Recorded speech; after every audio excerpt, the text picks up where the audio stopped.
이 목사의 5분 5분 요에서 2장 1절부터 17절까지의 말씀입니다. 이스라엘 전역을 뒤덮은 메뚜기는 분명 재앙이었습니다. 선지자 요엘은 그 재앙을 여호와의 날의 전조로 해석을 했죠. 난데없는 메시지였을 겁니다. 재앙의 날은 이스라엘이 아니라 대적들에게 임해야 하기 때문이죠. 따놓은 당상처럼 알았던 그날의 구원이 심판이 되더라 하는 이 사실은 충격이었을 겁니다.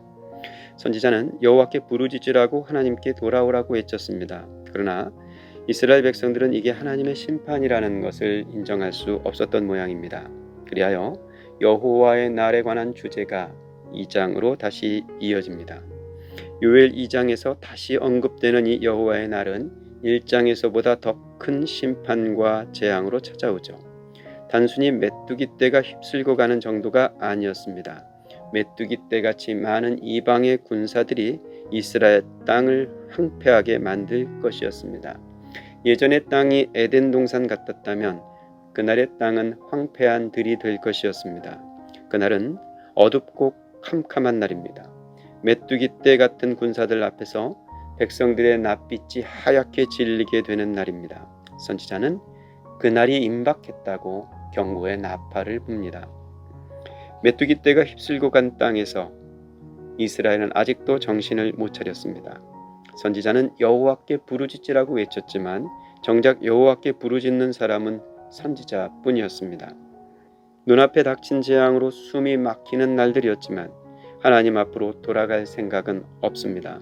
아직 남은 힘이 있었던 것일까요? 아니면 어떻게든 다른 방법이 생길 거라고 막연한 기대를 갖고 있었던 것일까요? 지금은 여호와께 부르짖을 때입니다. 하지만 그들은 아직 여호와께 부르짖을 생각이 없습니다.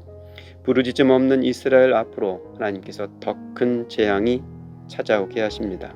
그리고 그 재앙의 선봉에 하나님께서 직접 나서십니다. 여호와께서 그의 군대 앞에서 소리를 지르시며 달려오십니다.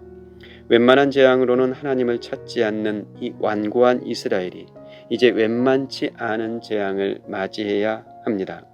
두 손 두 발을 다 들고 벌벌 기는 자리에서라야 그들은 하나님이 어떤 분이신지를 알게 될 겁니다.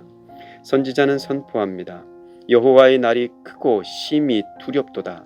당할 자가 누구이랴. 하나님을 즐거워하는 사람들에게 여호와의 날은 구원과 기쁨의 날이 틀림없습니다. 하지만 하나님을 대적하는 자들에게 그날은 심판과 두려움의 날이 됩니다. 따놓은 낭상처럼 구원의 확신 교리만 읊어댈 것이 아니라 우리가 하나님을 즐거워하며 살고 있는지를 잘 살펴 물어야 하겠습니다. 하나님은 이스라엘에게 당신의 나라를 약속하셨습니다. 그런데 약속 맺은 백성들이 심판을 당합니다. 그렇다면 하나님의 약속은 버려진 것일까요? 하나님은 약속을 버리시는 분이 아닙니다. 하나님은 신실하신 하나님이시죠. 당신의 약속하신 것을 끝내 이루시는 신실함이 하나님께 있습니다.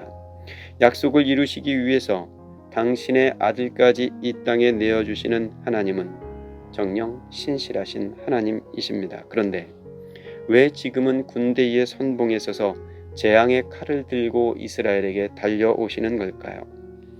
당신의 백성들을 당신의 약속 앞에 데려다 놓으시기 위함입니다. 하나님과의 약속을 잊고 세상에 취해 사는 당신의 백성들을 돌아오게 하시려는 겁니다. 하여 선지자는 다시 하나님의 말씀을 이렇게 외칩니다. 너희는 이제라도 금식하고 울며 애통하고 마음을 다하여 내게로 돌아오라. 옷만 찢지 말고 마음을 찢으며 하나님께 돌아오라고.